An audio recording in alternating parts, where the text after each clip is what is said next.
Direito e Literatura está de volta para debater o tema colonialismo. Conforme já disse, a noção de colonialismo está vinculada à dominação de uma nação sobre outra. De que forma o colonialismo se desenvolveu em continentes como Europa, África e Américas? Os textos nos ajudam a entender a forma, né?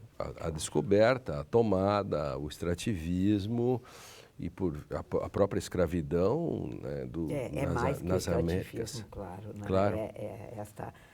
A dominação se faz tomando a economia, mas também dirigindo, né, de alguma forma, os homens também, né, conformando peixes maiores e peixes menores. Eu estava comentando aqui que o peixe que os portugueses seguramente foram os tubarões do século XVI, século XV, século XVI, não só sobre a América, no caso do Brasil, mas sobre a Índia, sobre o Extremo Oriente. Eles foram, quando os chineses voltaram para casa, da expansão navegadora, os portugueses chegaram e o modo foi sempre o mesmo, sempre a violência. Sempre, em qualquer destas partes. Talvez a gente possa dizer de uma forma, abro aspas aqui bem claramente, mais suave com relação ao que diz a carta, não é? Eles chegaram, houve uma convivência inicial, mas foi um primeiro encontro. Os portugueses gostam de dizer que houve um encontro de culturas, sim, mas um encontro de culturas onde a cultura que eles traziam é que dominou. Ninguém perguntou aqui, vocês nos querem aqui, vocês não, né? E no texto não. O texto é muito claro. O texto é claro de sentido. Que não há dúvidas a quem pertence, quem tem a posse. Quem chegou, exatamente. Tanto é a questão do marco de posse, que é uma coisa... vem junto, eles trazem marco de posse, ou seja, esta terra, de agora em diante, em nome do rei, é nossa. Mas, é claro, muito... E é interessante pensar isso no contraponto com o texto que o Drayton traz, né? Porque nós temos, assim, três elementos que são muito fortes, além da força física e do poder econômico, que é a linguagem, a cultura e a ideologia. Claro. Né? Quer dizer, esses três elementos que vão ser realmente o exercício de submissão do outro, que é incorporado na minha forma de ver o mundo. E que os portugueses, me parece, usam muito bem a questão da língua, né? Vamos dominar, quer dizer, não deixaram nunca, não houve na América Portuguesa esta preocupação e na manutenção da língua nativa. Na área espanhola até um pouco mais, isso perdura, inclusive. Né? O Guarani é falado em outras áreas também, mas na portuguesa não. Eu considero a língua um dos elementos mais importantes para a dominação colonial, sem dúvida. Segundo alguns autores, nessa mesma esteira, o colonialismo seria a operacionalização, vamos dizer assim, de uma ideia imperialista. Sim. E quando o colonizador chega, não há um encontro simétrico. Claro que há uma não. simetria já Lógico. desde sempre posta, e há uma cultura superior e a outra cultura inferior. Porque, além disso, dessa concepção, o colonizador traz um certo know-how, traz técnicas, e inclusive a língua do autóctone é uma língua inferior, vamos dizer assim, né? Certamente, Ele né? tem que ascender a uma língua da cultura. Claro. Ele tem que aprender o português. Isso é claro. Em toda a documentação também, além da carta, isso é muito claro, né? A necessidade, eles aprendem a língua tupi, eles aprendem como forma também de chegar mais próximo, acho que diria assim, do coração, né, Iete? Acho que aí o teu texto vai dizer isso com clareza, que é o Anchieta. Eu falava antes de manifestações literárias, que é o que a gente tem nesse período, né? Que nós não temos, de fato, literatura. Mas nós temos que pensar que essas manifestações literárias, elas são de dois tipos. Informativa, que são as crônicas dos viajantes, e que é inaugurada pela carta do achamento, ou descobrimento, ou didática, a literatura didática, que é essa que tem por finalidade, através do lúdico, que é mais palatável, né, ensinar a cultura e os valores. Né, do dominador sobre o dominado. Os teus peixinhos, os peixinhos médios aqueles. Então, nós temos esses dois tipos de literatura. O alto seria um desses modos, porque na metáfora, chamaria isso metáfora ou alegoria? Podia ser uma alegoria, né? É uma alegoria. Uma alegoria do tubarão e do peixe, se os tubarões fossem homens, nos aparelhos, né, nessa ideia dos aparelhos ideológicos, o alto entraria como a cultura dominante, Claro. que é utilizada, no caso, em 3 línguas para, digamos, criar um modo de aproximação maior e assimilação, porque o texto coloca o índio como vilão.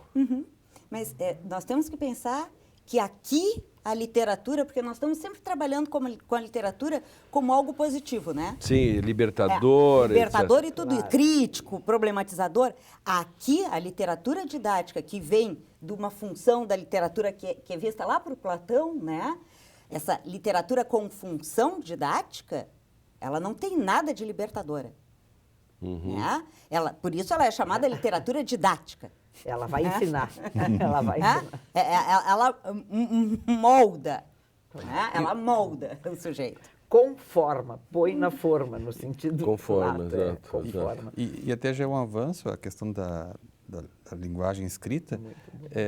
Eu estive uma vez no Peru, em Cusco, e lá eu vi representações pictóricas, então, na pintura, como é que era passado para o autóctone, vamos dizer assim, para o habitante daquela região, Os nativos. Os nativos, Isso. melhor dito, então, toda uma certa ideologia. Claro. Então, por exemplo, no que diz respeito à salvação, o caminho do mal e o caminho do bem. E o que acontecia com aqueles que seguiam o caminho do mal? Então, eram imagens horríveis. Então, uma certa intimidação, vamos dizer assim, para que o nativo aderisse a um determinado credo religioso. Claro. E, ao mesmo tempo, E ao também a mesmo- ideia do colonizador, aí tem o problema do caramuru, né, porque a gente pode trabalhar isso Eu hoje acho ainda que esse com é a outro síndrome de também. caramuru, que é uma espécie assim de você incorporar uma cultura ou algo superior de outro povo, que a gente chama, as pessoas que só citam literatura estrangeira nos seus textos e desdenham. No direito acontece muito isso. Eu até já fiz uma nomeação de alguns brasileiros do direito que sofrem da síndrome de caramuru, nessa linha, porque ele acha que só... Não sei por que o cara mora no Brasil, aí, porque se aqui não tem nada que ninguém escreveu, ele só cita os de fora, ele devia se mudar. Ele é um desterrado no Ele Brasil. ele é um desterrado, né? Exatamente. Então, um heimlos, né? Exatamente. Sem pátria, né? Exato, Chama sem isso pátria. em alemão. Então, essas coisas são da síndrome e também depois da própria reprodução dos livros didáticos. Durante muitos anos se fez essa questão, dizer, fulano vai na escola, escova os dentes, quando a maioria das pessoas não tem dentes. Então, há um descompasso total com relação aos próprios livros didáticos, que não deixa de ser um modo da classe que está no andar de cima da sociedade colonizar o andar de baixo. Claro. Você não acha que a colonização é um processo exógeno de fora para dentro, mas dentro também acontece? Também acontece. Acho que acontece dos dois jeitos, certamente. Porque senão tu teria brechas teria brechas de não conformar todos de que o melhor é ir para o estômago do tubarão. Não. Teria que ter algum peixinho aí que fosse subversivo da ordem, né, estabelecida. Mas se tu conforma todos didaticamente, em especial, tu monta a ideologia e pronto. Né? A palavra colônia, né, vem do latim, né, que já era empregado pelos romanos para designar o estabelecimento de comunidades fora do seu território. Daí a noção de bárbaros também. Uhum. Sim, quem não é. Os gregos também, né? Se tu não é grego, tu é bárbaro também, né? Porque tu é aquele outro que eu não sei o que tu é, e como é que a tua sociedade vive. E que não fala a língua do grego. Exatamente, que não fala a língua. Volta à questão da língua. Volta à questão da língua. Eu acho um elemento extremamente importante no colonialismo. Na verdade, não há nos gregos um juízo de valor com relação a essa outra cultura ser superior ou inferior à minha. Exatamente. Existe essa diferença da língua, é não falar o grego. Portanto, ser bárbaro no sentido de falar uma língua do barbar, né? Que era como eles percebiam o som da língua que não era o grego. Né? Na Segunda Guerra Mundial, no Brasil, as colônias alemãs eram proibidas de falar alemão. Sim, sim. E italiano também, porque a Alemanha e Itália eram aliados. Veja aí a questão da importância. Né, nosso amigo o Erneudo Stein conta dele e o pai o avô colocando os livros dentro de troncos de árvores, escondendo os livros em alemão que tinham em casa. Claro. Justamente nesse período. E houve não só isso, como também colônias penais para confinamento dos imigrantes. Né? Agora a gente até... Nós também temos algumas colônias, né? Colônias penais. Aliás, aí, ó, até hoje. O nome, né? De outras raças, né? Vamos lá. Isso dá para fazer coisas interessantes.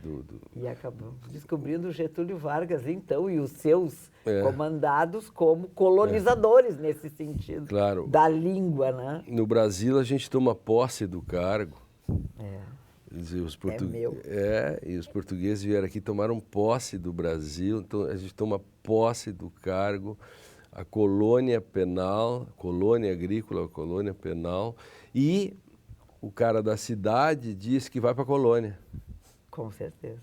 E o colono, agora foi recuperado, mas isso por uma questão assim de uma certa volta ao passado, né? A um imaginário, mas quando eu era pequeno, eu sofria bullying. Quando eu cheguei na cidade para fazer o ginásio, eu sofria bullying porque eu era colono. Claro. Eu tinha o sotaque de colono, eu tinha tudo, os elementos que me denunciavam como colono, porque era visto como algo desviante, né? E inferior ao... Obviamente inferior ao que pronuncia a fala, do local, o que tem a língua correta.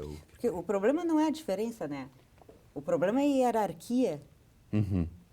Entre os diferentes. Né? Se só disser que ser diferente, aí não é um problema. Mas aí tu tens a coisa da Segunda Guerra Mundial, o pós-Segunda Guerra, criou, por causa desta ação nacionalista, né, ou colonizadora, poderíamos dizer também, nesse sentido, que as pessoas ficaram com muita vergonha de ter sotaque, porque aí denunciava que não era brasileiro, ou que tu vinha de uma família que não falava o português, que falava outra língua de alguma forma. Né? Os coloninhos tinham que aprender o que era ser brasileiro. Vinham de ônibus para Porto Alegre para assistir o desfile do 7 de setembro, já que estamos na época. Heloísa, eu demorei muitos anos para conseguir me livrar do problema típico de quem vem da colônia alemã, como eu, que eu dizia, e sofria bullying, rato, Sim. em vez de rato. Sim. Então, e aí eles começavam a repetir a palavra assim, com algo tipo filme de terror para cima de você. Eu sofri muito isso. Vamos agora para um rápido intervalo, para eu me recuperar um pouquinho, né? No próximo bloco abordaremos mais um pouco a relação do direito com o colonialismo. Não saia daí.